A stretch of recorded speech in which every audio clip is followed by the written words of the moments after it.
je souhaite la bienvenue à tout le monde et à tous les participants. Mon intervention portera sur une brève présentation du P2E3. Donc, c'est le troisième programme de développement des exportations. Il y a eu le FAMEX 1, il y avait eu également un deuxième programme, et nous en sommes au troisième. Les axes d'intervention ou bien les objectifs de ce programme-là, qui est financé par la Banque mondiale et dont le chef de file est le ministère du Commerce, c'est en premier lieu d'améliorer un peu l'écosystème de l'exportation, c'est-à-dire améliorer un peu le climat d'affaires et intervenir où il y a certaines faiblesses qui ont été constatées suite à des diagnostics préalables effectués.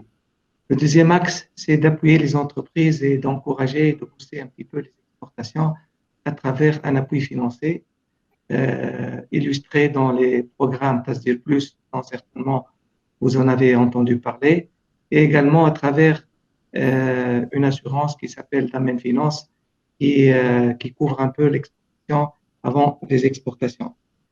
Le troisième axe, il est dédié à l'appui institutionnel, donc il concerne le ministère du Commerce et la facilitation et la digitalisation de certaines activités pour un peu aider et améliorer, comme j'ai dit tout à l'heure, le climat d'affaires. Donc, notre séminaire d'aujourd'hui, donc, il rentre dans le cadre de l'axe 1, c'est le climat d'affaires. C'est un peu l'amélioration de la logistique.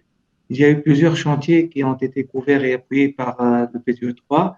Donc, outre les deux études qui font l'objet de notre séminaire, il y a eu également une intervention au niveau de la STAM pour améliorer un peu la gestion des flux des conteneurs et également des camions qui entrent donc, au port de Rades à travers deux projets qui s'appellent SmartGate et TOS. Il y a également un autre chantier qui est en cours, qui est un peu le re-engineering de la salle de fret, qui est en cours de finalisation et qui va certainement donc apporter une plus-value incontournable et très importante donc au niveau de la gestion des flux des marchandises qui transitent à travers cet espace-là. Il y a notre chantier qui est un peu périphérique par rapport à toute donc, cette activité politique d'amélioration logistique. C'est le système douanier. Donc, la douane est en phase d'acquérir un nouveau système de gestion informatisé qui remplacera SINDA. Et c'est un projet qui changera certainement donc, tout le paysage économique de la Tunisie. Parce que, comme vous le savez, SINDA, c'est un peu l'épine dorsale de l'économie et de toutes les transactions et des flux qui sont destinés à l'étranger ou qui proviennent de l'étranger. Donc là, ce sont quelques chantiers qui ont été couverts par le PDE3 et nous sommes persuadés que les études qui vont être présentées donc aujourd'hui vont certainement aboutir ou nous ramener vers d'autres projets disons, structurants et qui permettraient certainement donc d'améliorer un peu l'économie de la logistique, comme c'est l'intitulé du séminaire. Voilà en quelques mots une brève présentation donc du P2E3, sachant que c'est un projet qui a été mené pendant 5 ans et on vient d'avoir une extension donc pour 2 ans de plus.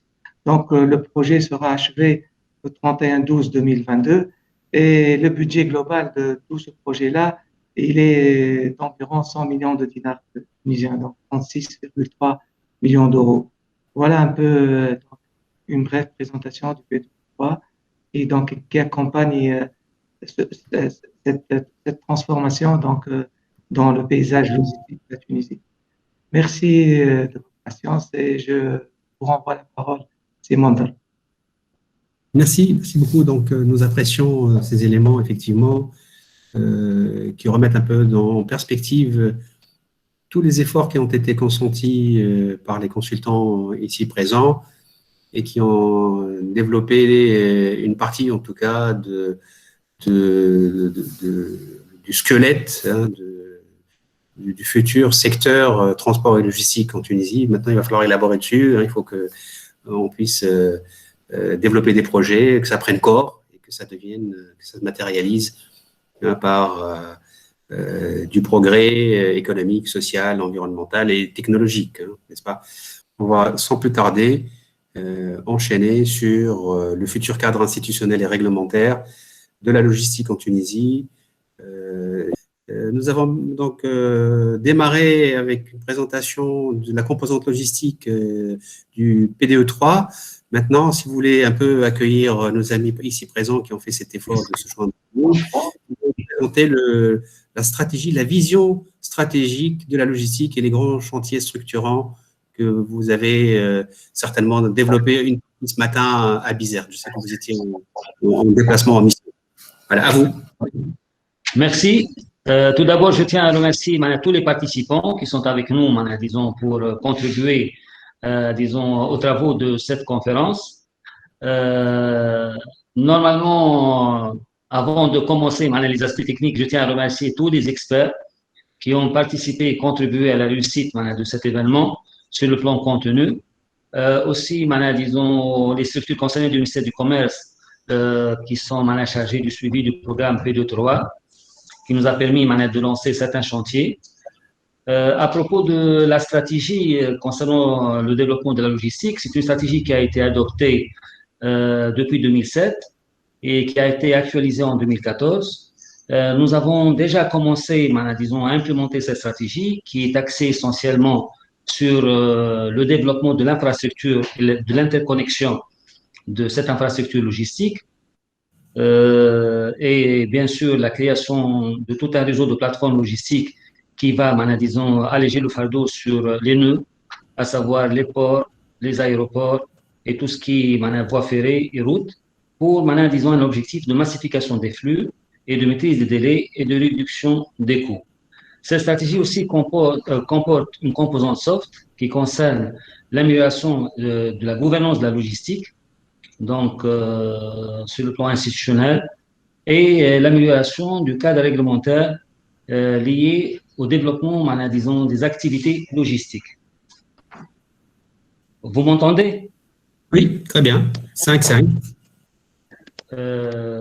L'autre axe concerne aussi le développement des compétences, vu l'importance, disons, de l'infrastructure qui va être réalisée et qui va nécessiter un savoir-faire et une expertise dans le domaine de la logistique. Nous avons, disons, tout un programme qui concerne la mise à niveau du dispositif national de la formation, soit la formation en continu ou la formation de base, tout ce qui est enseignement supérieur, et d'où, disons, l'idée d'intégrer dans le cadre du P23 l'élaboration d'un registre qui concerne les activités et les métiers liés à la logistique. Aussi, il y a un axe qui concerne l'amélioration de l'attractivité logistique à travers essentiellement la stabilisation du dispositif national existant, en partant, disons, du port de Radès, mais aussi à travers l'amélioration de l'environnement d'affaires lié au développement des activités logistiques.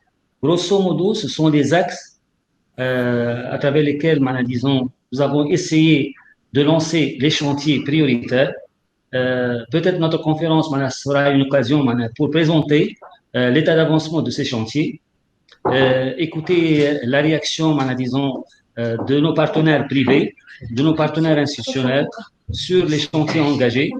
Et on va vous permettre à travers cette conférence de vous donner une idée plus claire sur la feuille de route qui est préconisée par le ministère du Transport et qui peut être ajustée en fonction, disons, de vos interactions et vos commentaires.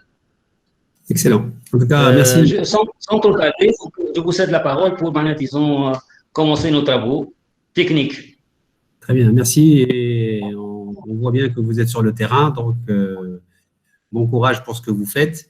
Voilà, sans plus tarder, je vous présente donc le travail de l'équipe CPS et Comet qui ont fait un travail de fourmi, vous allez voir. Hein, c'est vraiment un travail de fourmi que j'ai eu l'occasion donc de suivre depuis plus de 2 ans. Et je suis ravi de pouvoir voir l'aboutissement aujourd'hui.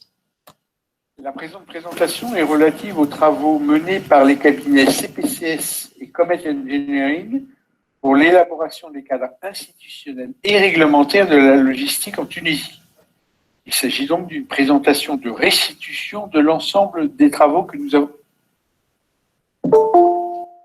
Les thèmes de la présente présentation sont au nombre de 9, à savoir les objectifs de la mission, le cadre légal de la logistique en Tunisie, les enseignements de l'analyse de benchmark qui a été menée, le cadre institutionnel de référence, le cadre institutionnel qui a été retenu par le COPIL, le cadre légal des zones économiques, le cadre contractuel de développement des zones logistiques, le plan d'action prioritaire d'accompagnement, enfin la mesure des impacts du nouveau. Si on commence par les objectifs de la mission, celle-ci consistait à préparer et justifier les axes des réformes juridiques et réglementaires nécessaires au développement de la logistique. Objectif donc, aligner la logistique en Tunisie avec les standards internationaux et améliorer la compétitivité de cette activité. Augmenter l'attractivité de la Tunisie pour les investisseurs nationaux et internationaux et développer ainsi les échanges commerciaux. Troisième objectif, engager un dialogue public-privé sur les améliorations à apporter au cadre légal et réglementaire actuel. Enfin, associer le public et le privé dans le cycle de développement des projets de zones logistiques. S'agissant des prestations attendues du consultant, elles consistaient à commenter le projet de loi sur les zones d'activité logistique, à proposer un cadre institutionnel et juridique régissant la création, le développement et l'exploitation des zones logistiques. Enfin, proposer différents textes relatifs au cadre institutionnel et d'application du projet de loi sur les zones logistiques.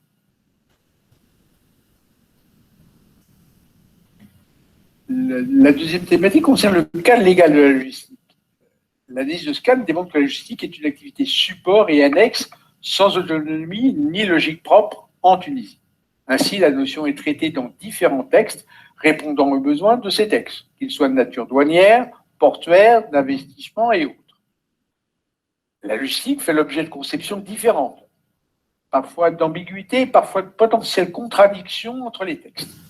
Le résultat, c'est qu'on a un environnement légal assez peu lisible, du fait de la diversité des textes, qui génère des incertitudes et des risques pour l'investisseur privé quant aux règles qui lui sont applicables, quant aux parties publiques compétentes et leur coordination, quant aux droits et obligations dont il bénéficie, enfin, quant à l'autorité publique dont il détiendra ses droits et auprès de laquelle il sera redevable de ses obligations. Une réforme est sans doute nécessaire, qui passe par l'édiction d'une réglementation harmonisée et non pas uniformisée. Il ne s'agit pas de supprimer la logistique des textes existants, harmonisée pour les secteurs et domaines connaissant de la logistique.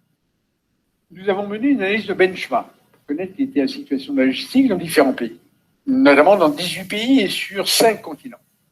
4 grands enseignements résultent de cette analyse. Les enseignements d'abord relatifs aux politiques publiques. On voit une tendance des pays à faire de la logistique un acte majeur de leur politique de compétitivité et de croissance économique. On a des politiques en matière de logistique, des politiques publiques. Deuxièmement, on constate la mise en place de stratégies nationales, de politiques publiques pérennes dédiées au développement de la logistique, notamment dans le cadre de politiques de développement économique régionales. Enfin, une gouvernance dédiée, globale, participative, structurée et consensuelle, impliquant tous les acteurs publics et privés de la logistique, ainsi qu'une gouvernance décentralisée. Deuxième catégorie d'enseignement, ceux relatifs au cadre institutionnel. Le premier constat est que dans la majorité des pays analysés, la tutelle du secteur de la logistique relève principalement du ministère des Transports. On constate également la mise en place d'agences publiques qui sont dédiées à la logistique. Agences désignent ici des démembrements de l'État qui sont plus ou moins autonomes et qui ont une dimension nationale ou régionale. Enfin, on constate l'établissement et la mise en œuvre de programmes d'harmonisation et de simplification de la réglementation, notamment douanière, dédiés à la logistique. Troisième enseignement de l'analyse de benchmark, c'est l'insuffisance du degré d'autonomie des réglementations dédiées à la logistique. Très peu de pays ont élaboré des réglementations spéciales sur la logistique. Quatrième et dernier type d'enseignement, ceux relatifs à l'exploitation de la logistique et ses métiers. On constate une reconnaissance des professionnels et des métiers de logistique dans de nombreuses législations et la valorisation des compétences et le développement des formations. On constate également le développement d'outils dédiés en faveur d'une logistique plus performante, souvent outils élaborés par les agences dédiées à la logistique. Enfin, la mise en place d'indicateurs de performance et le partage des meilleures pratiques. Les enseignements, au cadre de cette analyse de benchmark au plan institutionnel, la première action est mettre en place un cadre institutionnel dédié et solide. Ce cadre institutionnel a plusieurs fonctions. Il peut d'abord favoriser le développement des projets qui sont dédiés à la logistique. Il faut aussi promouvoir la réforme du cadre légal et réglementaire. On a vu qu'il y avait un besoin d'harmonisation. Enfin, ce cadre institutionnel doit associer le public et le privé, non seulement au plan opérationnel des projets logistiques identifiés, mais aussi au niveau de la stratégie de développement de la logistique et des projets, à savoir l'identification des projets, et non pas uniquement la remise en œuvre. Ces deux axes, projets et réformes, doivent être pris en compte dans la réflexion relative à l'organisation et aux missions et au pouvoir du cadre institutionnel à mettre en place. Le cadre institutionnel de référence est celui de l'OCDE. L'OCDE propose un cadre institutionnel couvrant 3 fonctions. Fonction politique d'abord, formulation et approbation de la politique publique et coordination interministérielle. Une fonction stratégique, proposition, supervision et évaluation de la politique publique, planification stratégique de la logistique, gestion des risques liés à la logistique, coordination avec les acteurs de l'écosystème. Enfin, une fonction exécutive opérationnelle, c'est l'exécution des politiques publiques, c'est la mise en œuvre des projets stratégiques, structurants, ingénierie et mise en œuvre des projets. Enfin, la facilitation de l'accès au financement et le suivi des projets. Le consultant a proposé différents schémas et après débat, c'est le schéma OCDE qui a été retenu par la Tunisie. Le modèle institutionnel, donc retenu par la Tunisie, en l'espèce par le COPIL, reprend donc trois fonctions. Un comité interministériel qui s'appelle le Haut Comité interministériel de la logistique, créé par un réglementaire. Il est dédié donc à la politique publique en matière de chaîne logistique globale. Il approuve les projets, ce qui est un point important, ainsi que les programmes d'infrastructure et d'investissement. Une instance stratégique dénommée le Conseil national de la logistique, à nouveau créé également par acte réglementaire. C'est une instance de concertation pour un dialogue public-privé. Il propose les politiques et réformes. Il identifie, sélectionne et priorise les projets de zone logistique et il veille à leur mise en œuvre. Enfin, une structure exécutive pouvant avoir notamment la forme d'une société anonyme, mais la nature d'une société d'investissement créée par voie de statut, qui est à la fois un véhicule d'investissement public, qui soit nature financière ou nature foncière, et maître d'ouvrage délégué du ministère des Transports pour la sélection des aménageurs et ou exploitants de zones logistiques. Le Conseil national de logistique, donc, qui est le deuxième organe, est composé de trois comités qui donnent les intitulés de ces grandes fonctions. Un comité relatif aux projets de zone logistique et de port sec, donc c'est les comités projets. Un comité relatif à la stratégie nationale de logistique et aux réformes. Ça, c'est l'aspect impulsion des politiques publiques, proposé après au Haut Comité interministériel. Un comité relatif aux études, les études des projets.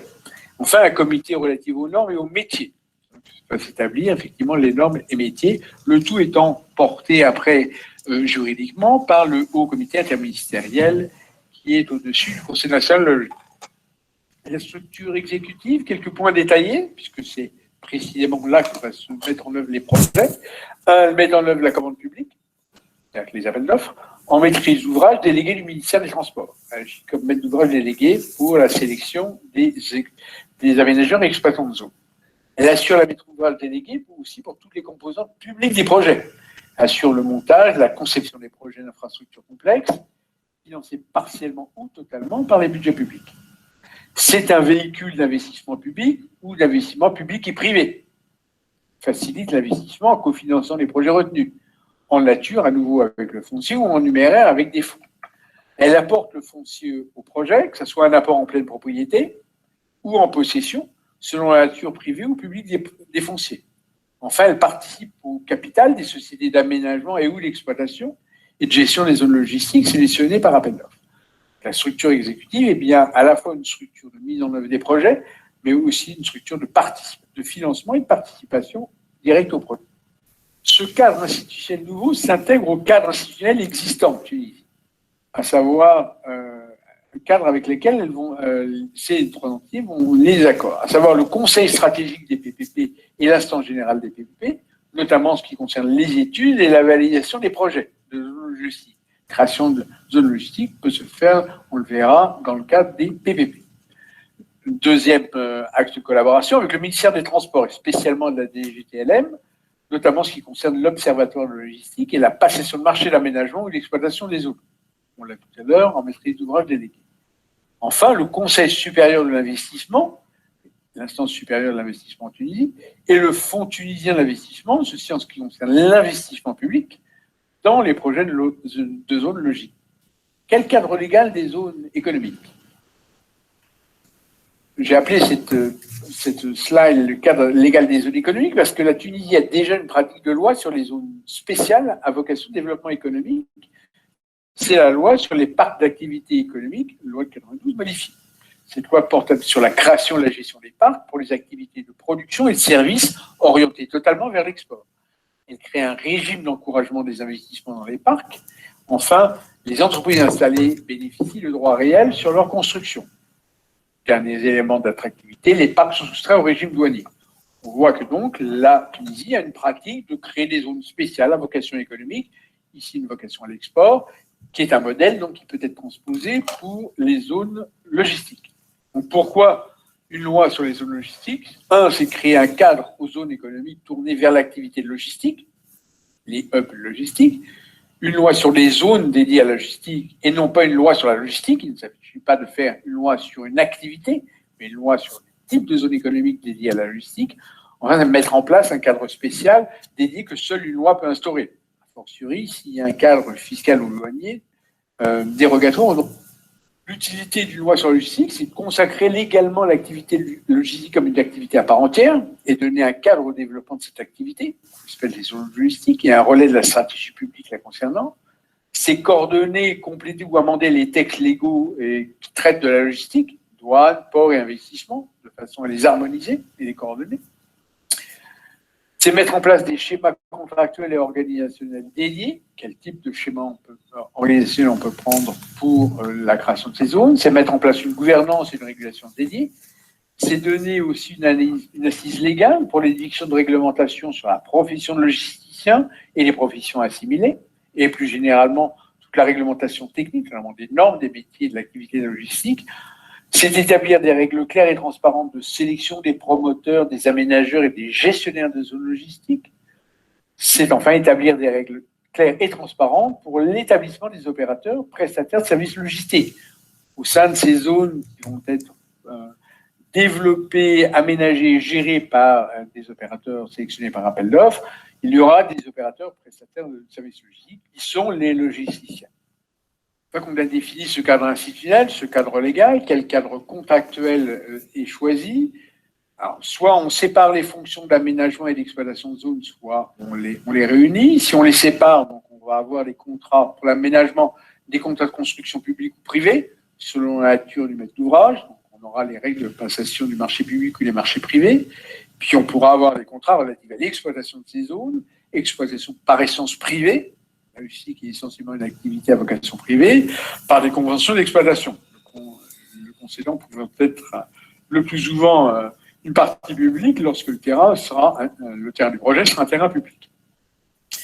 On peut aussi regrouper ces fonctions, la fonction aménagement et la fonction exploitation, et ça, l'ensemble législatif tunisien le permet, soit par le biais de concessions, dans le cadre de la loi de 2008 modifiée relative au régime des concessions, soit dans le cadre de la loi PPP de 2015 relative au contrat de partenariat public-privé, principalement pour créer, on pourra en discuter, des PPP institutionnels. Enfin, ce cadre contractuel sur financement des zones logistiques, dans les phases d'aménagement, ça sera un financement soit sur des fonds privés, ou des fonds mixtes, ou des fonds publics, selon le type et l'importance des projets. C'est certain que pour la création de ces zones, à partir de zones qui n'ont pas cette vocation, il faudra sans doute un investissement public comme minimum pour la création, les travaux minimum d'établissement de la zone. En phase d'exploitation, par contre, le financement doit se faire sur les revenus d'exploitation qui proviennent des occupants des zones logistiques, à savoir les logisticiens eux-mêmes.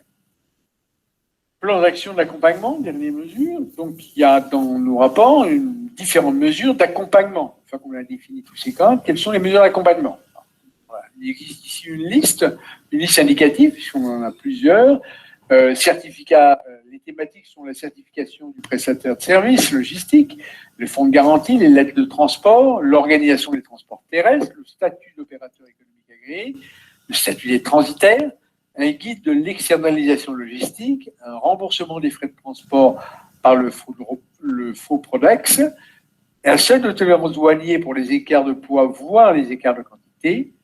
Une thématique sur les paiements électroniques, les règlements particuliers des ports maritimes du commerce, les conditions générales pour les prestations de services logistiques et la proposition d'un modèle de contrat type de prestation de services logistiques. Enfin, une charte nationale pour la logistique. Telles sont les thématiques qu'on développe dans notre rapport sur les actions prioritaires d'accompagnement.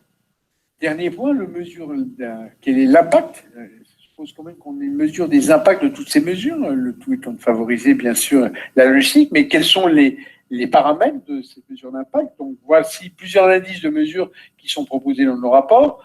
J'en cite ici quelques-uns, par exemple le coût de la logistique par rapport au PIB, le coût de la logistique par rapport au prix de vente des exports en produits industriels, la contribution logistique à l'économie nationale par rapport au PIB, le coût du transport routier, le niveau des transactions annuelles, transport et logistique par tonne, les proportions d'emplois directs, transport et logistique, la part de la valeur ajoutée du secteur par rapport à la valeur ajoutée du secteur des services en général, enfin les émissions de gaz à effet de serre par rapport aux émissions totales de gaz à effet de serre.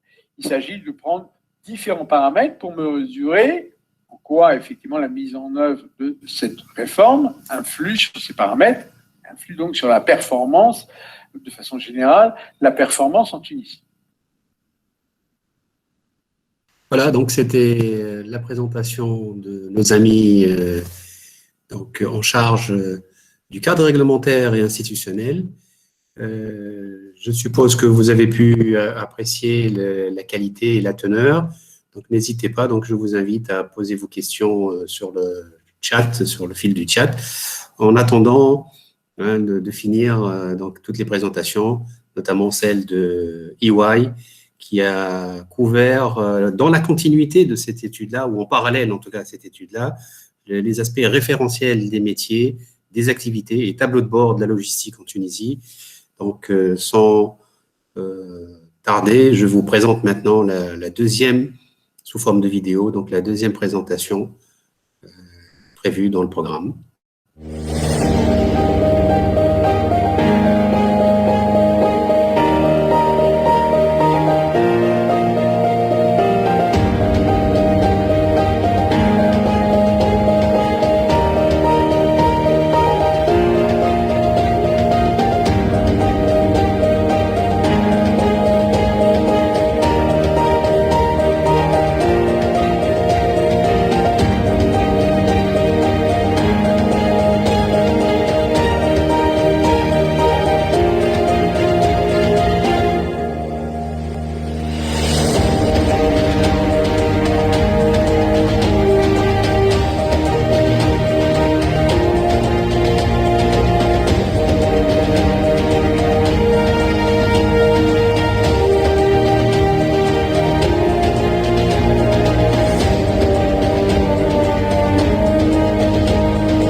Merci pour votre attention et surtout merci à l'équipe EY pour cette belle vidéo. En tout cas, elle a mis un peu d'ambiance. Je vois qu'il y a déjà des réactions sur le prompteur, donc il est temps pour nous de donner à ceux qui le souhaitent la possibilité de réagir, de commenter ou de poser des questions. Alors, je vois déjà quelques remarques certainement que nos amis de CPCS et Comet ont déjà pu voir sur la première présentation. Donc, une question qui nous arrive de Khaled Ben Mouali concernant les concessions. Donc, c'est très bien. Merci, Khaled, pour votre intervention. Il y a donc aussi Nabil Hayedi qui nous pose une question au niveau du cadre juridique. Donc, en fait, ou une recommandation plutôt. Donc, lui, il voit qu'il faut spécialiser la création des plans d'aménagement de détail des zones de site par exemple. Donc, maintenant, est-ce qu'il faut aller jusqu'à ce niveau de détail? Donc, est-ce que vous avez lu la question, Patrick, ou l'interrogation? Oui, absolument. Alors, effectivement, il faut une loi, c'est tout à fait exact, pour créer notamment, alors, il y a plusieurs justifications à la loi, effectivement, ce qui est cité dans la question, pour non pas éviter l'application du code de l'urbanisme, mais pour qu'effectivement que ça soit concilié avec la mise en place de zones logistiques. On a aussi besoin d'une loi pour la création de droits réels pour les logisticiens qui vont investir dans ces zones logistiques, qui vont réaliser des infrastructures intra-zones logistiques, qui vont avoir besoin de droits réels sur ce qu'ils ont. C'est un peu la même logique qui a été suivie, vous avez vu dans la présentation, sur les parcs d'activités, où on a créé des droits réels, effectivement, sur les surfaces sur lesquelles les investisseurs interviennent. Donc, effectivement, la création d'une loi, pas uniquement pour l'urbanisme, pour l'application du code de l'urbanisme, mais aussi pour les aspects douaniers, pour toutes les règles actuelles qui ont vocation à s'appliquer à la logistique, et non pas aux zones logistiques, pour les rendre compatibles avec la mise en place de zones logistiques. Donc oui, une loi est requise, absolument.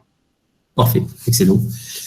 Alors, en fait, on a vu, grâce donc, à la première présentation, tout le cadre réglementaire et institutionnel à mettre en place pour justement réussir à produire non seulement des politiques publiques, mais aussi proposer des lois, puisqu'in fine, les politiques publiques, c'est aussi fait pour ça, hein, c'est pour faire des réformes. Donc, c'est très important pour la Tunisie de se doter d'une instance de gouvernance globale sur sa chaîne logistique pour traiter ce genre de problématiques. Alors, la deuxième partie de la question qui est affichée relative aux financements publics. Alors, les financements extra-zones logistiques sont des financements publics purs. Il y a, les voies d'accès à des zones logistiques ne relèvent pas évidemment des privés installés dans les zones logistiques ou à ceux qui en sont gestionnaires. Donc ça, c'est de l'investissement public pur, qui ressort des règles traditionnelles sur l'aménagement du territoire. Au sein des zones logistiques, on a plutôt de l'investissement privé, mais aussi pour les infrastructures de base, d'investissement public, qui peuvent être dans le cadre de structures de joint venture entre le public et le privé, mais effectivement, au sein des zones, on aura aussi l'investissement public, sans doute l'investissement de base, mais cette fois-ci lié à de l'investissement privé. Alors, extra-zone logistique, c'est l'investissement public pur. Patrick, est-ce qu'aujourd'hui, il est possible de mesurer l'impact de tous ces chantiers, et donc de réformes en tout cas, sur le plan cadre réglementaire et institutionnel, et l'horizon, pour qu'on puisse aider justement les pouvoirs publics à prendre des décisions plus rapidement peut-être? Il est possible de mesurer les impacts si on regarde effectivement quelles sont les réussites d'autres régimes, puisque par principe, il n'y a pas encore de zones logistiques qui ont été développées de façon importante en Tunisie. Donc, si on regarde les impacts, par exemple, des parcs d'activité, si on regarde les impacts des zones franches, il y a toute une législation qui a été établie sur parcs d'activité et zones franches. Et si on regarde dans d'autres pays, effectivement, ce qui est à l'avant-dernière slide de la présentation, sur les paramètres sur lesquels, effectivement, on va estimer la performance du nouveau cadre, c'est là qu'il faut choisir quels sont les paramètres qu'on veut. Est-ce qu'on veut, par exemple, que les zones soient des zones à forte employabilité? Donc, on va mettre des critères de performance qui vont être les critères d'emploi, et la sélection des aménageurs et gestionnaires vont être sur une forte accent d'employabilité. Si on veut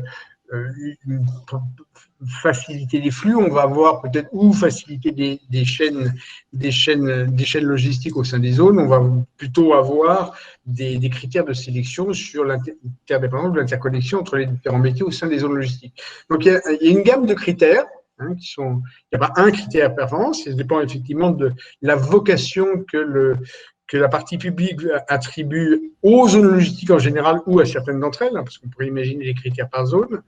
Et effectivement, là, c'est tout ce qu'on a mis dans nos rapports en fonction des critères qui sont choisis, quelles sont les règles de mesure de ces impacts. Impact de la performance, est-ce que c'est l'augmentation, la chaîne de valeur au sein des zones, quels sont les critères sur lesquels on estime qu'une zone logistique doit précisément apporter un plus. Mais il n'y a pas... De par le monde, on s'aperçoit que les objectifs qui sont différents en fonction des politiques publiques et donc les critères qui sont fixés aux aménageurs, gestionnaires et à terme évidemment sur les participants aux zones logistiques sont différents. Très bien, excellent. Nous avons aussi une question par rapport au calendrier de mise en œuvre. Ce qui concerne les lois, bien sûr, c'est un parcours un peu particulier, mais d'une manière générale, par votre expérience, à combien de mois lunaire ou solaire, vous estimez la mise en œuvre de tous ces chantiers? Alors, on a pris une démarche inverse à une démarche juridique traditionnelle. Ce n'est pas une loi puis des décrets, puisqu'on sait très bien que la loi a une incertitude quant à son devenir. C'est le travail du Parlement, ça ne dépend plus du gouvernement, et donc le Parlement prend le temps qu'il lui estime souhaitable pour adopter une loi, et la loi, on sait souvent quand on prend une loi comment elle rentre, mais la loi finale peut être très différente.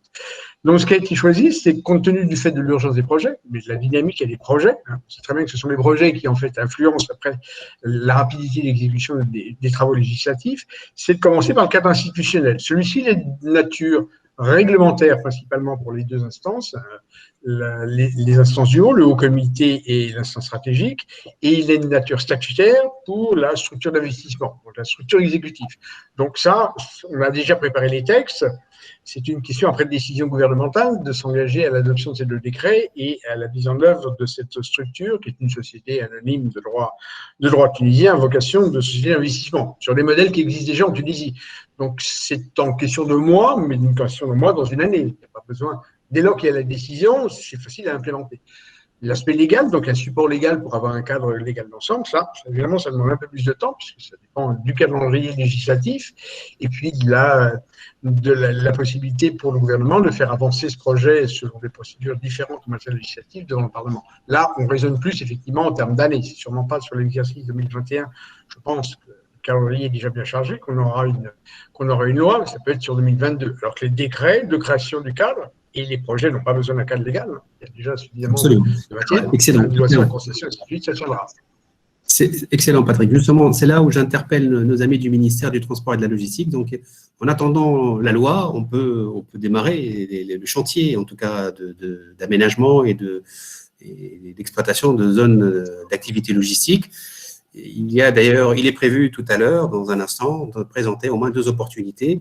Et voilà, si Hotman va intervenir, qu'est-ce que ça apporte réellement de démarrer tout de suite des pilotes, sans attendre d'avoir justement le cadre réglementaire institutionnel en place? S'il pouvez, à vous la parole. Merci beaucoup, Simon. Tout d'abord, je tiens à remercier tous nos chers partenaires, nos chers amis et collègues autour de ce séminaire. Donc, comme vous l'avez bien dit, avant d'engager tout le chantier de réforme et de mise en place du cadre réglementaire et institutionnel, donc le ministère des Transports et de la Logistique a tenu à lancer déjà quelques projets disons pilotes par rapport au réseau de plateformes logistiques qui ont été retenus dans un cadre complémentaire à l'échelle du pays. Donc, nous rappelons qu'il y a un projet de 14 zones logistiques qui sont complémentaires. Il y a des zones qui sont à côté des ports, d'autres un peu loin des ports, d'autres à côté des zones frontalières, disons, ou bien des points frontaliers. Donc, pour les 2 projets, il y a eu le lancement d'appels à manifestation d'intérêt. Donc, pour la création d'une zone logistique à Gargour, donc au gouvernorat de Sfax, à 17 km disons, du port de Sfax, du port de commerce de Sfax, sur la route nationale 1, à côté du chemin de fer. Si on peut mettre en place ces chantiers pilotes avant les dispositifs réglementaires et institutionnels, pourquoi faire un nouveau cadre réglementaire et institutionnel? Voilà la question que je vous pose. Parce que les gens sont en attente d'investir. Donc, à quoi sert de faire un cadre réglementaire, de changer le cadre réglementaire ou d'instaurer un nouveau cadre réglementaire et surtout institutionnel qui n'existe pas aujourd'hui formellement, si on est capable de lancer des projets pilotes? En tout cas, disons, on a voulu commencer par étapes.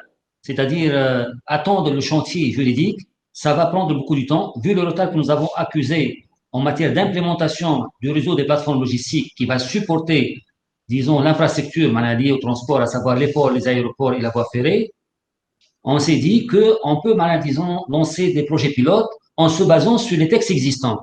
C'est-à-dire en faisant des acrobaties, on peut monter des projets en PPP institutionnel sans passer par le régime de concession, sans passer par le régime de PPP selon la logique de la loi 2015, et c'est faisable. Après une large concertation, on peut le faire facilement, et on a eu l'accord même de nos amis, disons, chargés des PPP, d'où, disons, le lancement de ces deux projets pilotes. C'est-à-dire pour les investisseurs, on peut les rassurer que on n'est pas obligé d'attendre la promulgation de la loi portant organisation de l'aménagement et de l'exploitation des zones logistiques, mais une fois cette loi, elle va, disons, être promulguée, elle va améliorer l'environnement d'affaires, elle va donner plus de visibilité et plus de clarté en matière de droits et obligations des parties prenantes, à savoir la partie publique et la partie privée. D'accord. En tout cas, merci pour cette réponse. Mais je reviens justement à Patrick. Vous voyez l'importance de la matrice d'impact. Si nous n'arrivons pas à justifier par la matrice d'impact de ce que ça va apporter en plus, parce qu'aujourd'hui, il y a encore des degrés de liberté, on peut manœuvrer. Pas trop bien, puisqu'on va revenir dessus, on est mal classé en termes de performance logistique. La compétitivité logistique aujourd'hui en Tunisie est au plus bas. Nous sommes classés, comme l'a rappelé M. Marc Navelet, 105e sur 167 pays et 130e si l'on regarde le seul critère douane. Donc, quelles sont les choses qui vont changer, qui vont permettre d'améliorer d'abord la prestation globale et en particulier où est-ce qu'on va agir ou interagir avec la composante douane dans cette réforme? Alors, juste par rapport à la liaison, par rapport à l'intervention qui a été faite actuellement par le ministère des Transports. Effectivement, on est sur des projets pilotes. Mais les projets pilotes, c'est forcément du cas par cas. C'est du cas négocié. On peut, par voie de convention, négocier beaucoup de choses et accorder beaucoup de choses, mais c'est du conventionnel. Donc, ça veut dire que c'est un cadre qui peut être différent de cas par cas et qui ne tient que parce qu'il y a une convention. Il n'y a pas de support légal, c'est purement conventionnel. L'intérêt d'une loi, c'est de figer un cadre. Il est conventionnel. Donc, il est légal, pardon, donc il est opposable à tous. Il est opposable aussi à l'État. Donc, on ne renégocie pas tout. Il y a un cadre déjà qui a fixé les règles et les droits. Et les obligations également. Donc, c'est plus facile de faire des projets dans un cadre qui est institué plutôt que de partir d'une feuille blanche à chaque projet. Donc, ça, sur l'aspect de l'intégration, la logique d'avoir toujours une réforme, même s'il y a effectivement des projets pilotes. Je veux dire, même les projets pilotes renseignent sur l'utilité de la loi. Le deuxième point que vous évoquez sur les douanes, au sein des zones logistiques, un peu à l'exemple d'autres zones qui existent, qui ne sont pas que des zones logistiques, on peut avoir des parties sous douane, des parties avec des régimes douaniers différents. La douane est forcément partie prenante dans les zones logistiques, parce que les flux, parce qu'on peut avoir des zones logistiques qui servent au-delà, qui ne servent pas que le marché intérieur tunisien, mais qui peuvent être des zones logistiques à destination de deux pays frontaliers, est un hub logistique pour d'autres pays, pas uniquement pour la Tunisie. Donc, les douanes sont pleinement associées. Le point douanier, entre guillemets, c'est s'assurer que la réglementation douanière et ce qu'on veut mettre dans les zones est parfaitement cohérente, notamment sur les définitions de la logistique. Et le code des douanes aborde la logistique. Il y a beaucoup de dispositions sur la logistique. L'idée d'une harmonisation, j'ai bien dit harmonisation, est certain que l'implication des douanes au sein des logistiques, et la création de zones douanières spéciales au sein des zones logistiques est parfaitement cohérente. Donc, les douanes sont véritablement partie prenante de ce type de projet, absolument. De même qu'elles le sont en matière de zone franche, à l'identique. Très bien, excellent. Alors, s'il faut être Ahmed, je vous redonne la parole. Juste un complément, disons, par rapport à ce qui a été avancé par M. Patrick.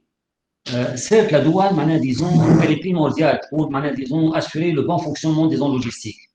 Mais on ne peut pas condamner le développement des zones logistiques par, disons, le code de la douane. Si le code de la douane est appelé, disons, à être promulgué pour, disons, être plus souple, en fonction de, disons, des bonnes pratiques, nous devons le faire. On ne va pas le faire à court terme, mais à moyen terme, nous devons collaborer avec nos amis de la douane pour essayer, disons, de garantir la fluidité des flux à l'intérieur des zones logistiques et permettre le mélange des flux, import-export et le domestique en même temps. La Tunisie n'a pas la capacité de développer des zones import-export et des zones de distribution. Sur le plan opérationnel, les flux vont être mélangés. Et nous devons trouver une solution technique qui va permettre à la douane de gérer, disons, mieux le risque lié à tout ce qui est fraude, etc., non respect des procédures, mais ça ne doit pas être une entrave pour le développement des activités logistiques, puisque la Tunisie a un objectif stratégique de se développer en tant que hub logistique à l'international. Donc, nous devons, disons, être au diapason de ce qui se passe au niveau international et ne pas chercher des solutions de saupoudrage. Donc, effectivement, on cherche à établir des passerelles, et ça, on l'a compris, aussi bien au niveau du cadre réglementaire, au niveau du cadre institutionnel aussi, mais aussi donner de la lisibilité pour les professionnels de la logistique grâce au référentiel des métiers, au tableau de bord, et digitaliser aussi cette fameuse chaîne d'approvisionnement, d'ailleurs, ou chaîne logistique. Et c'est là que le travail de l'équipe de EY entre en jeu. Si la douane a de la visibilité sur les opérateurs et les activités, elle va être plus à l'aise aussi, ou plus à même en tout cas d'apporter des mises à jour dans son dispositif, dans son système justement de contrôle des flux finalement et de la donnée. Nous avons avec nous l'équipe EY, si vous avez quelque chose à préciser par rapport à votre expérience et retour d'expérience du travail qui a été fait sur le terrain en Tunisie. Donc, nous, on a eu le plaisir de collaborer avec le ministère du Transport et de la Logistique ainsi que l'équipe de projet PDE3 de la Banque mondiale par rapport à ce projet. On avait essentiellement 3 objectifs, je pense qu'ils ont été présentés, le référentiel des activités, le référentiel des métiers et les tableaux de bord. Premièrement, la question du tableau de bord, je pense qu'elle est essentielle. Si on veut piloter un secteur d'activité, si on veut le développer, si on veut comprendre et pouvoir suivre l'impact des politiques publiques sur ce secteur, nous avons besoin d'une remontée d'informations. Et cette remontée d'informations, elle est désormais possible avec ce tableau de bord de la logistique dans le pays. Donc, on l'a conçu, ce tableau de bord, en fait, avec une approche Key Performance Areas. Finalement, quels sont les domaines de performance qui nous intéressent pour la logistique en Tunisie. Finalement, il y avait un sujet de création de valeur ajoutée pour l'économie tunisienne. Donc ça, il y a un ensemble de KPIs qui traitent de ce sujet-là. Il y a un sujet de performance opérationnelle de la logistique en Tunisie. Il y a, c'est-à-dire le lead time sur l'export, le lead time sur l'import, ce type d'indicateurs. Il y a un sujet de coût, finalement. Combien la logistique coûte en Tunisie? Est-ce que nous avons un coût qui est aux normes ou plutôt aligné à des pays avancés, ou est-ce que nous avons des coûts qui sont plus élevés? On le sait grâce à des estimations qui ont été faites par la Banque mondiale il y a très longtemps et que nous avons rafraîchi dans le cadre de cette étude, que le coût de la logistique en Tunisie est nettement supérieur à la normale. Nous, nos estimations, elles sont de l'ordre entre 15 et 16-17% du PIB. Voilà. Donc, maintenant, grâce à ce tableau de bord, il va y avoir cette remontée d'informations et ça peut être un support de pilotage public-privé. Parce que c'est un travail qui a été réalisé, notamment avec le comité de pilotage qui comprend les acteurs du secteur privé. Voilà. Donc ça, c'est au sujet du tableau de bord. Sur le sujet, en fait, des fiches d'activité et des fiches métiers, l'objectif, c'est ne pas juste avoir un référentiel, mais de prendre ce référentiel-là et, comme l'a expliqué Wissem Mahjoub tout à l'heure, et de l'amener finalement au secteur de l'éducation, au secteur de la formation dans le pays, et de leur dire, voilà ce que les employeurs aujourd'hui en Tunisie demandent en termes de compétences et en termes de formation pour le secteur de la logistique.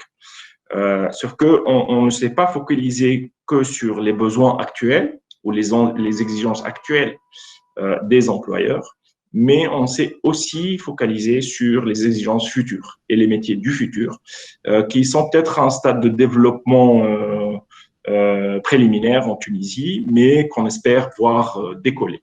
Et ils pourront décoller qu'à partir du moment, justement, où les employeurs et les investisseurs pourront se sourcer en compétences à niveau sur le marché de l'emploi. Un dernier point concernant la fameuse question des cahiers de charges.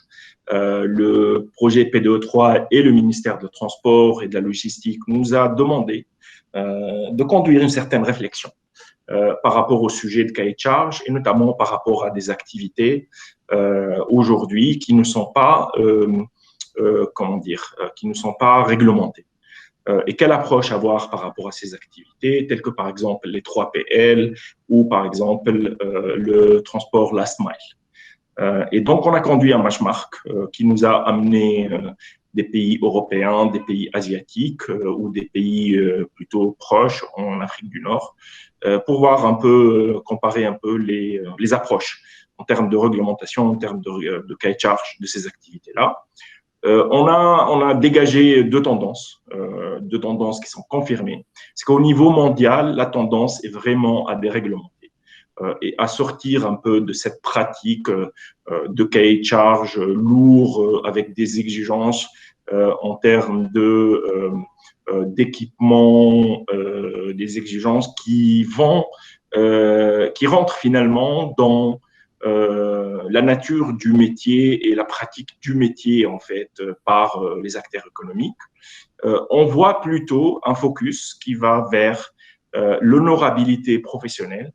On voit un focus qui va plutôt sur un niveau ou un standard de performance. On voit un focus qui va et qui délaisse finalement des questions d'exigence en termes d'équipement ou d'exigence en termes de finalement d'assises financières particulières. Voilà. C'est une tendance globale et c'est une tendance qu'on retrouve dans les pays qui ont réussi ce virage-là. Et ça a été d'ailleurs l'option qui a été retenue justement par le ministère du Transport et par tous les membres du COPIL en fait du projet par rapport à ces activités-là. Je vous donne un exemple concret pour qu'on sache de quoi on parle. Par exemple, le transporteur last mile aujourd'hui, c'est une activité qui peut être réalisée par plusieurs moyens de transport et par plusieurs types d'équipements.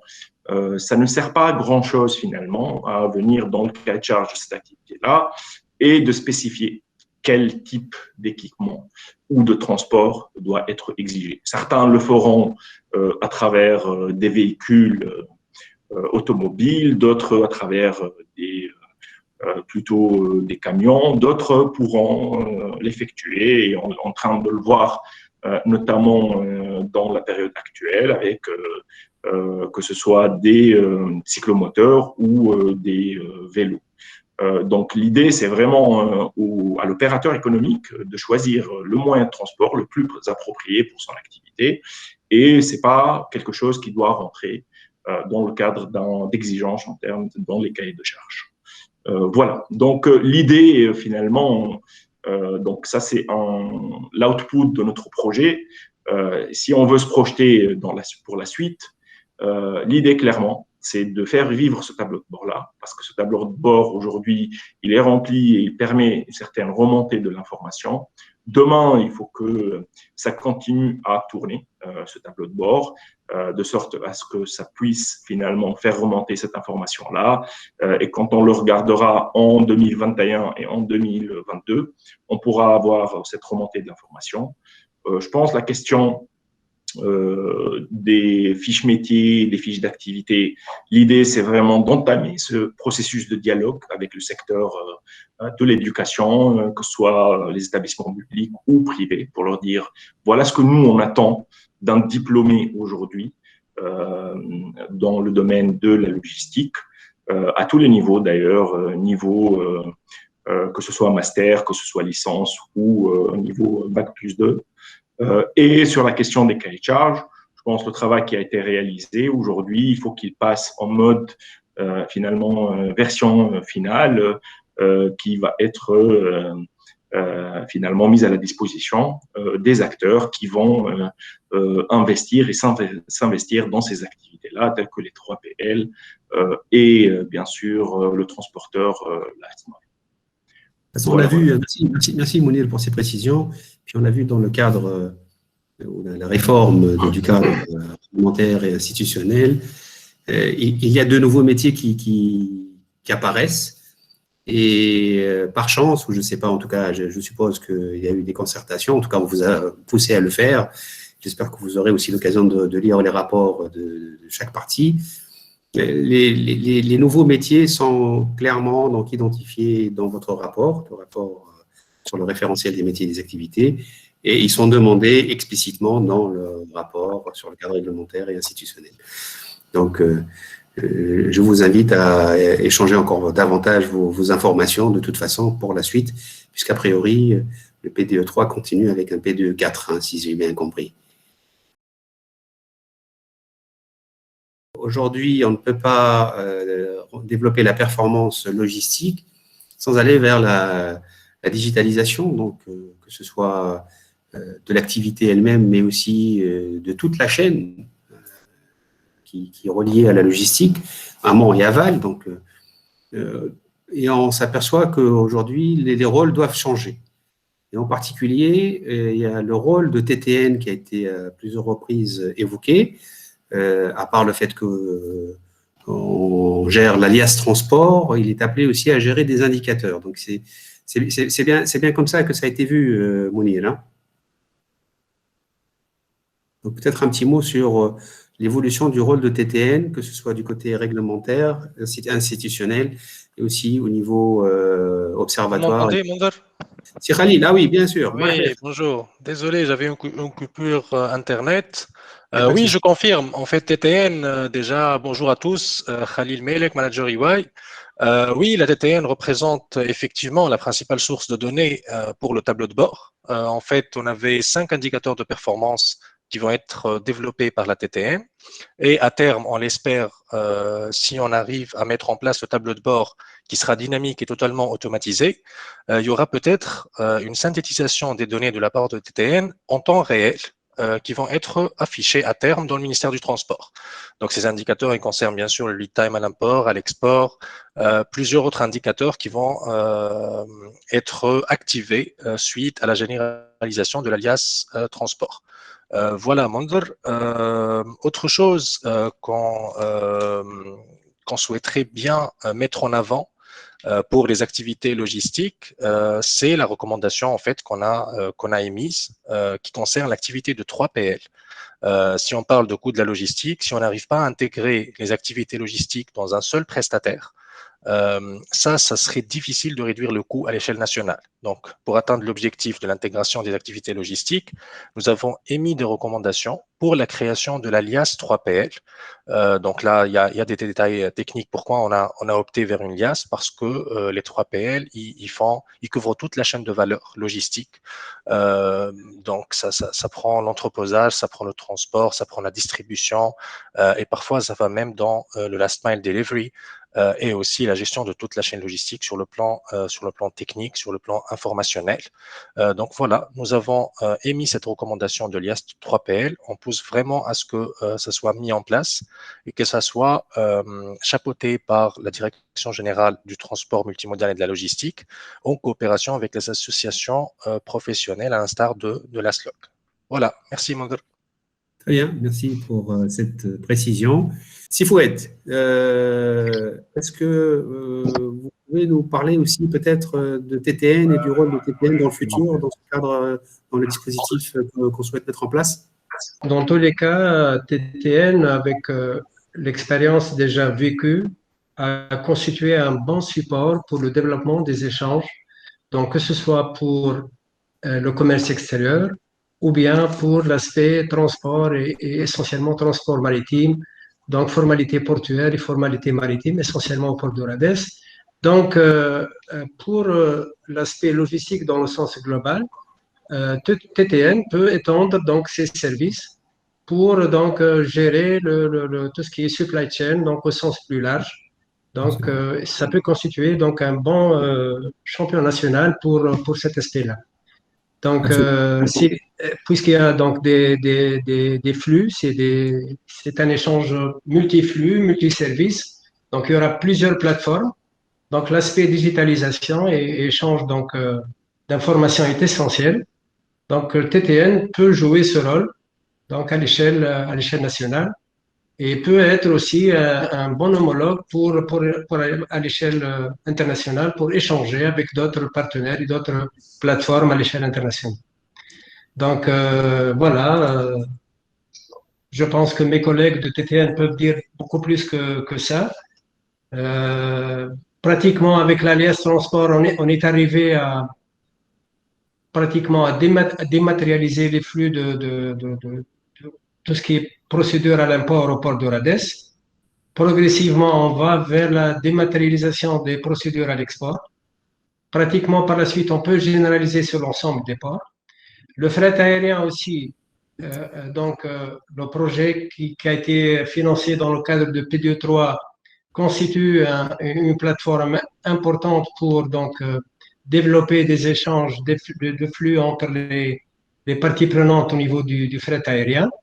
Et progressivement, donc on peut imaginer que TTN peut donc étendre son rôle pour l'ensemble des échanges, que ce soit donc les échanges qui concernent le commerce extérieur, mais pourquoi pas les échanges aussi donc de la distribution domestique, donc urbaine ou bien interurbaine. Pour le fret aérien, ça a démarré. Ça a été une occasion donc autour du projet de mise en place de WMS au niveau de l'aéroport de Tunis-Carthage. Donc déjà, il y a un embryon d'échange entre les différents opérateurs autour du fret aérien, à l'import essentiellement, pour aboutir en premier lieu, en première phase, donc au manifeste donc digitalisé, complètement digitalisé, d'une manière anticipée, d'une manière digitalisée. Et par la suite, donc, il y a un ensemble de flux qui ont été identifiés donc, au niveau de la plateforme de transport donc, aérien de marchandises pour compléter, que ce soit dans le cadre du projet PD3 ou bien aussi dans le cadre d'autres opportunités. Par la suite, donc, progressivement, on pourrait imaginer donc, la mise en place d'un système beaucoup plus important à l'échelle du pays et qui peut couvrir déjà les premières zones logistiques, en l'occurrence la zone de Gargour, la zone de Bouchama et progressivement la zone d'Oradès en prochaine phase. Et ben voilà, vous avez maintenant, justement, vous me donnez l'occasion de faire une transition sur ces opportunités d'investissement sans attendre la finalisation de toute façon et la mise en place de ces réformes. Il est prévu 2 chantiers pilotes, 2 grands chantiers pilotes, et je vous laisse donc la possibilité de les présenter. On va dire quelques mots directement et on va donner beaucoup plus de temps pour nos invités à poser des questions s'il y a des questions particulières. Donc, en 2 mots, Monder, pratiquement tous les invités, ils connaissent parfaitement les grands projets donc en Tunisie, mais on va essayer de donner un peu l'aperçu général de ces projets, donc pour positionner la Tunisie en tant que hub logistique en Méditerranée, en tant que porte pour l'Afrique donc subsaharienne. On a besoin de renforcer l'infrastructure existante. Donc, nous avons déjà une infrastructure, nous avons une chaîne portuaire, nous avons des aéroports, nous avons des corridors routiers donc, qui vont jusqu'au poste frontalier. Nous avons un réseau de chemins de fer, mais ce qui manque, c'est une synergie entre ces nœuds-là, beaucoup plus d'échanges, donc beaucoup plus de facilitation au niveau de passage de flux par les nœuds, que ce soit au niveau des ports, au niveau des aéroports, mais aussi on a besoin de créer de zones logistiques. Toutes les études qui ont été faites en Tunisie ont montré qu'il y a un déficit en termes d'espace logistique en dehors des ports. Donc, il y a sur le plan portuaire, les plans de commerce, les ports de commerce, donc il y a les projets pour avoir donc deux pôles pratiquement à moyen terme, j'ose dire, donc à Enfida et à La Skhira, et avec un troisième pôle au nord à Bizerte. Pratiquement avec ces nouveaux ports, on va passer à un autre palier en termes de dimension d'infrastructure, en termes de gouvernance, en termes d'efficacité, mais c'est pas suffisant. Quand on a des ports géants, on a des bateaux géants, mais il va falloir avoir des entrepôts géants. Et pour avoir des entrepôts géants, il va falloir disposer de zones logistiques en dehors donc des ports. Pour les aéroports, nous avons un réseau assez important. Il va falloir le dynamiser et créer des synergies. Donc, vous m'entendez, Simon? Oui, oui, tout à fait. Je vais vous aider. Je vais mettre en avant-première, je sais qu'elle n'est pas encore officielle, mais le projet de brochure que la FIPA est en train de préparer pour vous. Donc, ça va vous aider un peu à situer. Voilà. Donc, pour le lancement des deux zones logistiques de Sfax et de Boucham, donc tout d'abord parce qu'il y a une demande pressante de la part des opérateurs privés. Donc, pour répondre un peu à votre question par rapport à la mise en place du cadre réglementaire et institutionnel, déjà, donc il y a des opérateurs privés qui ont toujours besoin d'espace pour créer des entrepôts logistiques et qui ont été ramenés donc à créer des entrepôts logistiques dans des zones qui ne sont pas totalement dédiées, ça c'est une vérité, au détriment de zones agricoles, etc. Donc il y a un besoin déjà. Nous avons aujourd'hui un classement qui devrait être amélioré à l'échelle internationale en termes d'IPL, en termes de performance logistique. Donc il va falloir en même temps améliorer la chaîne portuaire. Il y a l'extension de RADES, la spécialisation, la création de 2 terminaux ruraux et conteneurs, le projet de port d'Enfida, mais aussi il va falloir disposer de zones logistiques. Le site de Gargour pour Sfax, il s'apprête pour une zone logistique pour la région de Sfax, mais aussi pour jouer un rôle dans le transit international avec donc les pays limitrophes, en l'occurrence l'Algérie et la Libye. Le site de Gabès aussi, il est presque à 0 km du port de commerce de Gabès et présente des atouts en termes de connectivité sur le plan route et sur le plan aussi chemin de fer.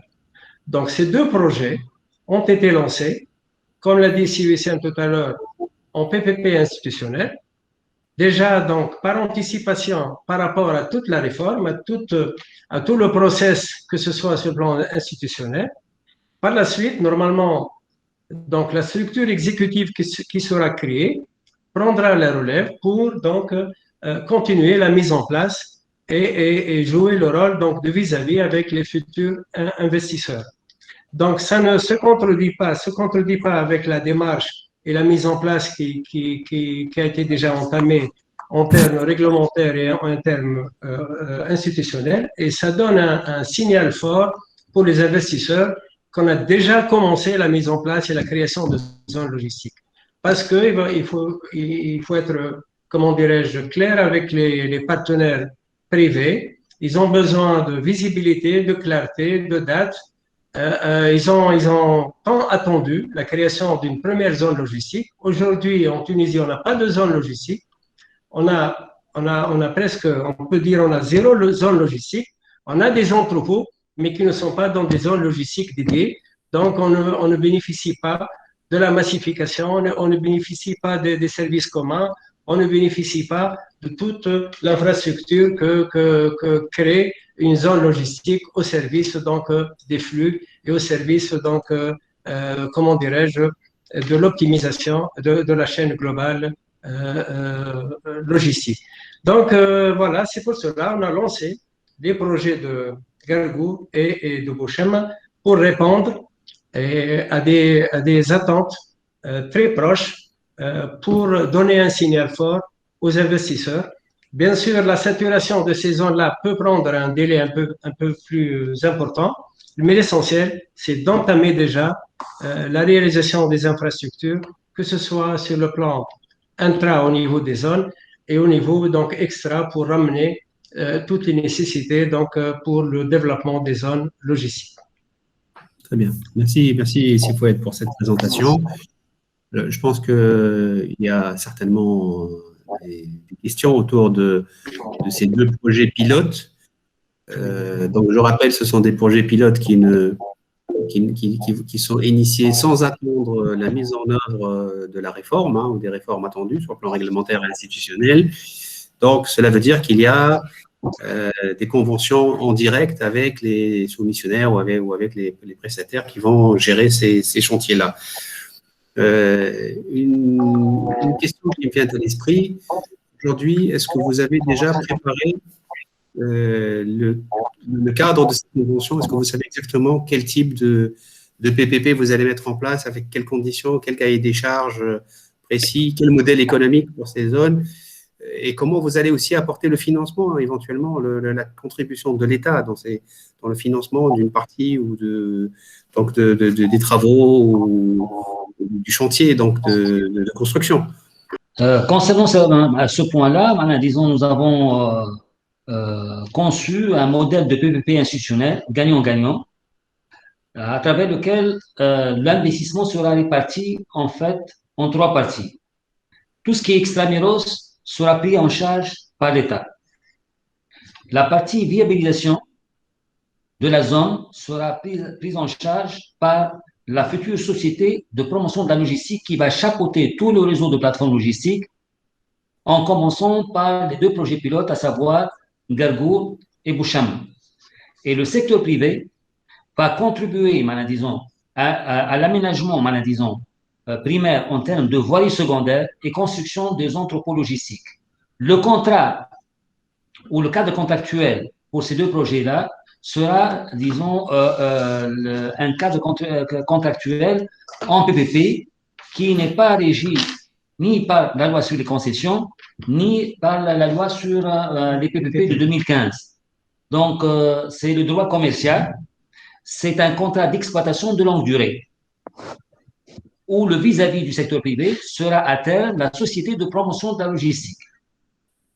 C'est le montage. Donc, à travers ce montage-là, qu'est-ce qu'on va faire? On va alléger le fardeau sur le budget de l'État, puisque l'État va prendre en charge uniquement la partie extramuros. La société de promotion de la logistique, elle va avoir un capital mixte, public-privé, où l'État et les entreprises publiques vont contribuer avec la valeur du foncier, disons, une contribution projetée du CDC sur le plan pécunier et une contribution du secteur privé. Et cette société sera une société gérée de façon résolument privée. Elle va être dotée, disons, de la souplesse administrative et financière pour pouvoir négocier et signer des contrats en PPP au cas par cas, selon le business plan de chaque zone logistique. À travers ce montage, on va profiter de l'expertise du secteur privé et on va profiter aussi de la capacité de financement du secteur privé au niveau de la société de promotion de la logistique. Et on va aussi profiter de la capacité de financement du secteur privé au niveau de l'exploitation et la gestion des zones logistiques.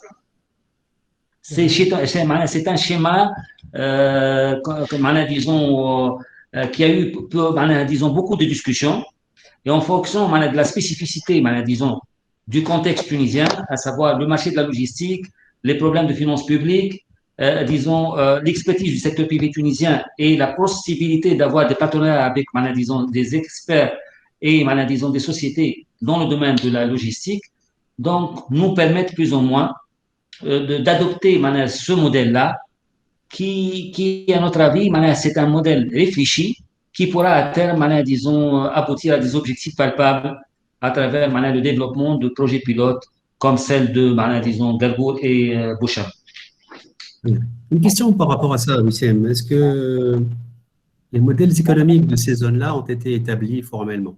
Est-ce qu'on sait, par exemple, quelle est la vocation de la zone Chama par rapport à la zone de Galgour, parce qu'in fine, chaque zone est dans un contexte particulier, dans une région particulière, et à la croisée d'une chaîne d'approvisionnement spécifique. Oui, ça a été fait dans le cadre des études technico-économiques qui ont été lancées. Déjà, la zone logistique de Galgour, elle a fait l'objet d'une étude technico-économique en 2017, et à travers, disons, cette étude, on a identifié le marché de la zone, on a identifié, disons, le plan masse et l'investissement nécessaire. Donc, cette zone sera essentiellement spécialisée dans tout ce qui est activité conteneur, plus la possibilité d'avoir une partie pour la distribution. Et nous sommes ouverts, en fonction du business plan de l'investisseur, à accepter d'autres types d'activités. L'essentiel, c'est que le développeur exploitant de la zone ait la capacité de drainer un trafic vers la zone. Donc, disons, il y aura une cohérence globale, mais ce sont des zones multiflux, multiservices. Donc, l'administration dispose de son dossier C et nous attendons à ce que le secteur privé fasse, disons, les études nécessaires pour pouvoir à terme négocier et aboutir à un contrat de PPP où il y a un partage de risques équilibré et un esprit de partenariat gagnant-gagnant. Pour Bouchama, l'étude, elle est en cours. D'accord. Alors, une question, est-ce que ces rapports, est-ce que ces études sont mises à la disposition du public, en tout cas aux missionnaires? Normalement, ce sont les dossiers C de l'administration, c'est la configuration de l'administration. On peut, disons, mettre à disposition du secteur privé certaines informations, mais quand même, le secteur privé doit proposer un business plan à travers lequel il sera choisi. D'accord. Non, mais pour l'orienter, il faut au moins lui donner le oui, modèle. On peut l'orienter à travers une synthèse, etc. Tout à fait. Alors, une dernière question pour vous, parce que je l'ai vu dans le rapport, le premier rapport sur le cadre réglementaire et institutionnel. La future structure exécutive est censée gérer ces projets-là. Elle n'existe pas aujourd'hui. Comment ça va s'opérer réellement? Qui va superviser le chantier aujourd'hui? Et est-ce qu'il y a aussi la possibilité de faire des montages donc, de financement? Quel type de financement sont possibles sur ces zones-là? En complément du secteur privé, bien sûr. Oui. En attendant la création de cette structure exécutive qui a été longuement discutée, et on a eu l'occasion plutôt de présenter ce montage au niveau, disons, des services concernés au niveau de la présidence du gouvernement. Donc, il y a presque un accord de principe de créer une société qui va chapeauter tout le réseau de plateformes logistiques pour garantir des PPP équilibrés, des PPP innovants et un partage de risques qui est accepté par le secteur privé. Primo. Secondo, cette structure qui va chapeauter tout le réseau va permettre disons, la massification des flux, la mutualisation de l'infrastructure et rationaliser l'intervention du secteur public et l'intervention du secteur privé. En attendant, le ministère du Transport qui pilote la première phase de l'appel d'offres, à savoir la manifestation d'intérêt, et d'ici peu, on va présenter au gouvernement un dossier pour la création de cette structure exécutive. Les négociations, ils ont commencé avec les parties prenantes. La CTC, elle est avec nous dans toutes les commissions. Donc, disons, on compte présenter ce dossier d'ici peu, c'est-à-dire au maximum un mois et demi, pour arracher une décision. Surtout que les appels d'offres ont été lancés, donc indirectement, c'est la logique, disons, dit que le gouvernement doit prendre une décision, parce que demain, nous devons avoir un vis-à-vis du secteur privé. Et ce vis-à-vis ne peut pas être une administration, ni une entreprise publique qui n'est pas spécialisée dans le domaine de la logistique. Il faut créer une société dédiée à la logistique pour être, disons, sur la même longueur d'onde et pouvoir, disons, garantir l'aboutissement des contrats projetés. Très bien.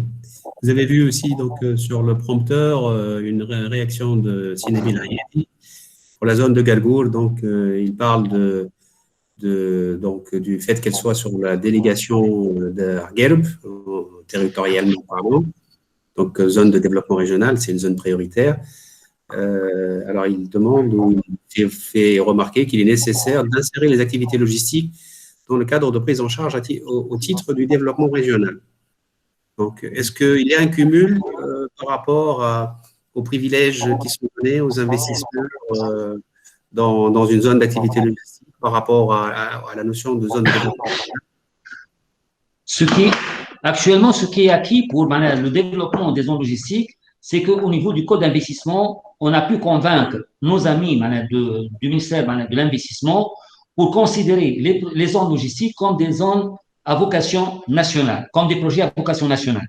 Donc, les zones logistiques, disons, ils dépassent le montant d'investissement qui est prévu, la limite, c'est 50 millions de dinars, et ils peuvent créer plus que 500 emplois. Donc, automatiquement, ils vont bénéficier d'une prime d'investissement. Et nous avons poussé un petit peu, disons, les choses avec nos collègues du ministère de l'Investissement pour prévoir des avantages à caractère financier pour ceux qui vont s'installer dans la zone logistique. Et on va voir avec, disons, l'instance, disons, de l'investissement, est-ce qu'on pourra encore intégrer, disons, ces zones logistiques dans des zones de développement régional et pouvoir faire le cumul des avantages. C'est une chose, disons, qui va faire l'objet de réunions de concertation et de coordination avec l'instance, mais pour le moment, l'acquis, c'est que les zones logistiques vont bénéficier de primes d'investissement et ceux qui vont s'installer dans les zones logistiques vont bénéficier d'une prime d'investissement aussi. À propos, disons, des avantages à caractère, disons, fiscal, nous avons commencé des négociations avec le ministère des Finances et nous sommes en train de convaincre nos collègues des Finances, une fois nous avons donné le premier coup de pioche pour la première zone logistique, de prévoir des avantages qui ont un caractère fiscal. D'accord. Alors, la question de Patrick est sur le chat. Vous avez la possibilité de la lire aussi, hein, si vous aimez, donc je vous laisse la regarder. En attendant, moi j'aimerais aussi attirer votre attention sur le fait que ces zones-là s'insèrent aussi dans une logique territoriale, hein, donc c'est du développement intégré dans le territoire. Il y a la préoccupation de faire déjà des zones qui soient respectueuses de l'environnement, donc faire des green areas, donc des zones vertes, non polluantes en tout cas, quid de le raccordement à l'énergie au réseau ou aux incitations en tout cas à se doter d'énergie renouvelable, et comment vous voyez aussi le rôle des autorités locales pour que la zone s'insère bien dans une logique d'inclusion sociétale. En tout cas, pour le ministère du Transport, nous sommes ouverts à une participation, disons, des structures, disons, régionales au niveau, disons, du capital de la structure exécutive ou de la société de promotion de la logistique. Nous sommes ouverts et ce sont des projets, disons, qui vont être implémentés dans les régions et, disons, les régions sont les plus concernées pour pouvoir contribuer à la réussite de son montage institutionnel et au rendement de ces zones logistiques. Pour nous, s'il y a une demande, on ne voit pas, disons, d'inconvénients ou d'objections, on n'a pas d'objection pour pouvoir impliquer, disons, toutes les structures publiques qui veulent contribuer ou participer au capital de la société de promotion de la logistique. Ils vont avoir un droit de regard sur le développement de la zone et on va être à l'écoute, disons, de préoccupations de ces structures au niveau régional. Très bien. Est-ce que vous avez vu aussi, ça répond en partie à la question de Patrick, hein, les appels d'offres concernent la participation donc, au capital de la société de production, ou est-ce que on parle donc aussi, je pense qu'il y a les deux aspects, hein, on parle aussi d'un appel à création de nouvelles sociétés en PPP pour l'exploitation. L'appel d'offres concerne la partie disons, construction, essentiellement la partie construction des entrepôts logistiques et l'exploitation de la zone. Tout ce qui concerne la partie extramuros et la partie viabilisation n'est pas concerné par cet appel d'offres parce que l'investissement, il sera réparti en trois parties. L'État pour l'extramuros, la société de promotion de la logistique pour l'intramuros essentiellement et la partie privée, objet de l'appel d'offres, elle est concernée par, disons, l'intramuros sont partis, c'est-à-dire, disons, la voirie secondaire et la construction des entrepôts logistiques et l'exploitation de la zone logistique sous un contrat qu'on va appeler contrat d'exploitation de longue durée et non pas un contrat de concession. Alors, vous répondez en partie à la question de Nathalie Benayed, hein, qui représente la Chambre de commerce et d'industrie de Sfax. Donc, mais vous avez une idée sur la durée des travaux, enfin, le démarrage des travaux extramuros? Pour les travaux extramuros, il y a essentiellement les ouvrages donc, qui concernent l'embranchement donc, du réseau ferroviaire donc, au niveau de la ZA, au niveau du site de Gargoul. Bien sûr, il y a aussi des aménagements du côté route, parce qu'il y a la route nationale qui passe, donc il va falloir donc, fluidifier le passage à l'entrée comme à la sortie de la zone. Donc, il y a des ouvrages qu'il va falloir donc, créer. Il y a aussi bien du côté du port, donc l'embranchement, parce que, comme l'a dit Hussein tout à l'heure, le site de Gargour, il est intéressant par rapport au port de commerce de Sfax, parce que le port de commerce, il a une capacité importante sur le plan maritime. Par contre, sur le plan terrestre, en termes d'espace portuaire et en termes de la position par rapport à la ville, donc il y a des limites. C'est pour cela que la zone de Gargour donc, présente une solution pour le développement de la capacité des flux au niveau du port de Sfax, aussi bien à l'import qu'à l'export. Donc, il va falloir raccorder le chemin de fer des deux côtés de la ZAL et pour donc, la rive sud du port de Sfax. Donc, ça, c'est des travaux. Par l'État, c'est déjà pris en charge par l'État? Il y a des études qui sont en cours et ça va être pris en charge par l'État. Donc, ça ne concerne pas l'investisseur. L'investisseur, donc, il va sur la superstructure, sur les infrastructures primaires au niveau de la ZAL et sur la construction donc, des entrepôts. Il y a aussi, bien sûr, tout ce qui est amené de réseaux divers. Bien sûr, on est bien positionné par rapport au réseau divers parce que c'est à côté de la route nationale. Donc, il y a certainement des optimisations à faire. Il y a aussi des projets importants qui sont à côté. Donc, on va aussi profiter dans le cadre de l'optimisation donc de l'investissement public pour tout ce qui est amené de réseau.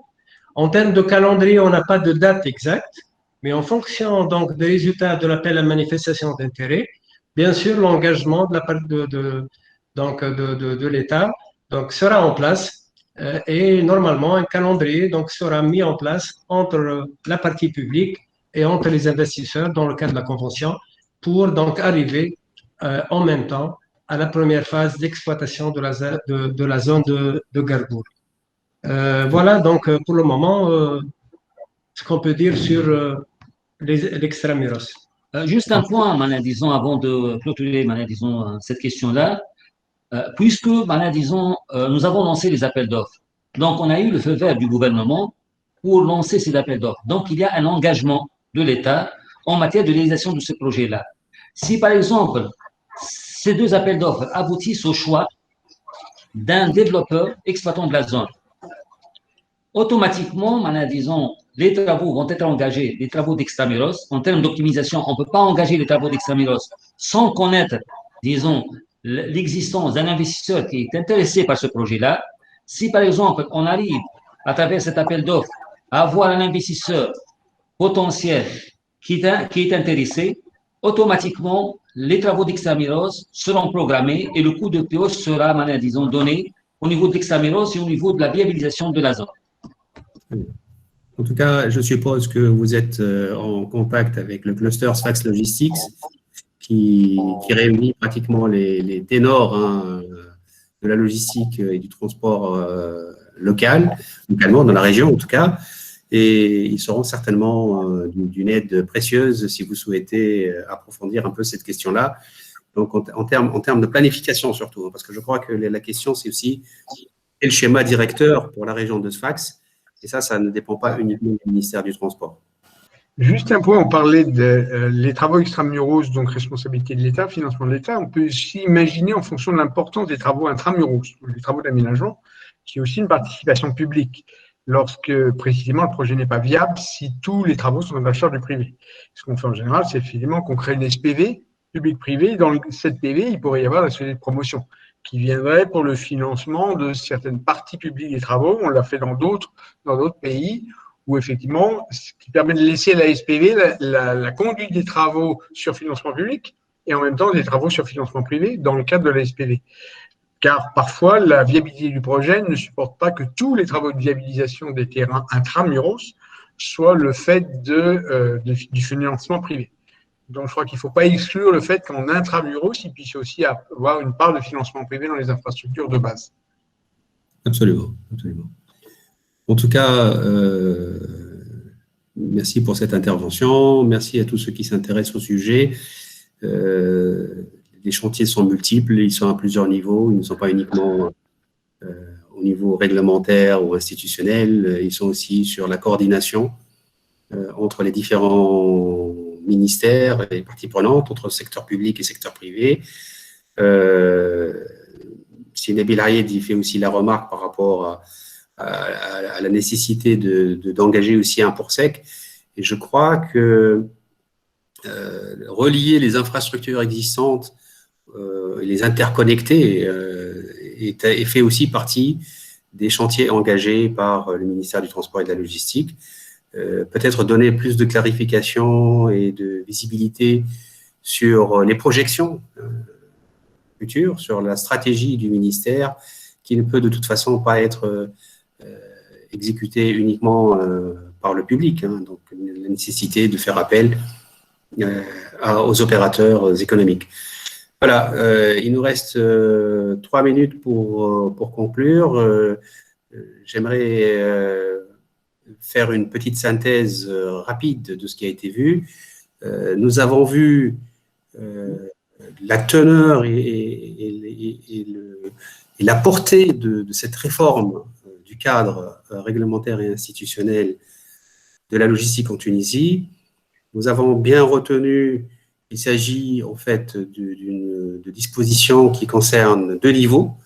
Le niveau opérationnel, donc comment mettre en place des projets de zones d'activité logistique, tout ce qu'il faut faire,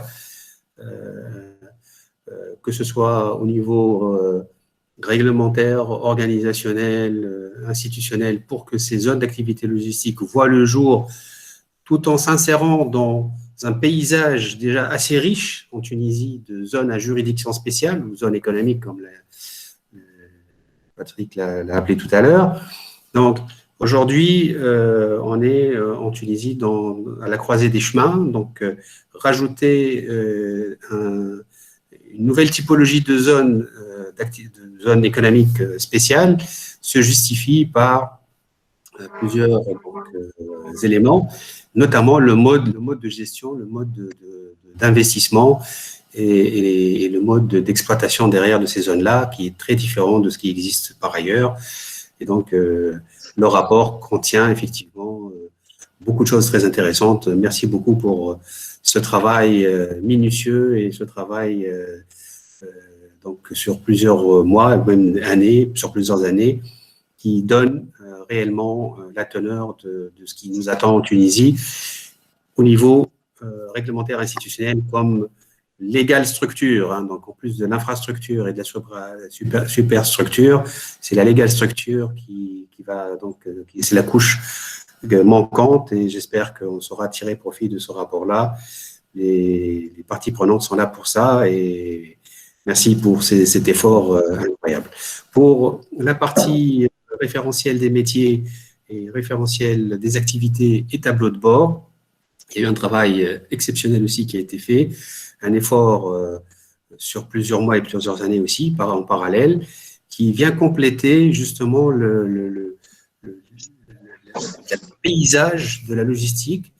Et j'espère que les recommandations qui sont très opérationnelles, que ce soit les fiches métiers, que ce soit les cahiers des charges, que ce soit les indicateurs qui ont même commencé à être testés, puissent être exploités très rapidement et mis au profit de tous. Et j'espère qu'on aura l'occasion de reprendre cette discussion une fois les premières, en tout cas les premiers sites ou les premières zones pilotes seront achevés. Merci pour votre attention, merci pour votre patience et pour toutes les contributions reçues. Et on continue, le débat reste ouvert. Vous pouvez continuer à envoyer vos réactions et interrogations et questionnements au ministère à travers donc l'équipe de la DGLTM. Merci et à très bientôt.